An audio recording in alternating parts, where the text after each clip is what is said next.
I'll never forget, man, I was in Honduras some years ago. We love doing missions work, evangelism work, but we were in the mountains of Honduras.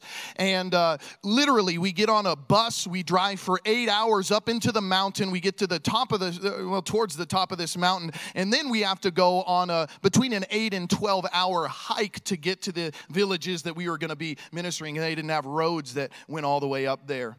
And so we went up there, and what we were doing predominantly, there were gospel presentations, services that we had during the evenings, but during the day, we were building them houses. And they lived in mud adobe huts, and they were accustomed to building these things. They're literally 10 foot by 10 foot houses. And sometimes you get a mother, and she's got, 5, 6 kids who are all living in this 10 foot by 10 foot house. Okay, some of you've got bedroom, your own bedroom is bigger than that. Imagine having your whole family of 5, 6 people cram into one room. Well, that's what we were building.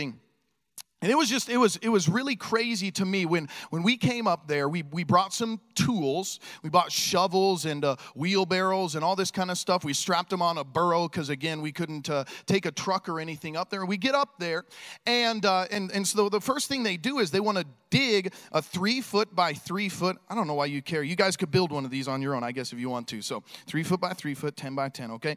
But that's for the foundation. They dig it down into the ground. They throw large rocks in there.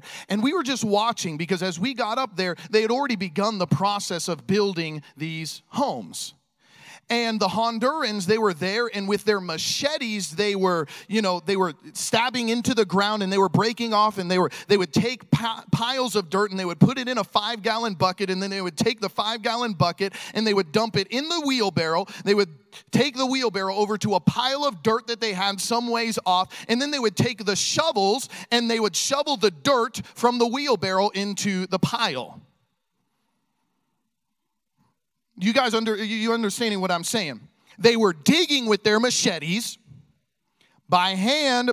And it's like, guys, you don't realize we brought these. They didn't understand how to use the tools that we'd brought them. Dude, you can dig with the shovel. You can put the dirt right into the wheelbarrow. You could take this thing over and just flip this thing, and man, you save yourself carrying the 5-gallon bucket, digging with the machete. And it's like, man, it was just like, man, something hit them. It's like their eyes were open for the first time. They didn't realize construction could be so easy. They just didn't know. And I feel like we've been given a tremendous gift as a Spirit-filled church of Jesus Christ. And there's so many of us, we're using the power of God. And we're using it in one capacity to bless us. It's getting the job done in some way. But guys, God gave us that power. He gave us that gift to be a witness.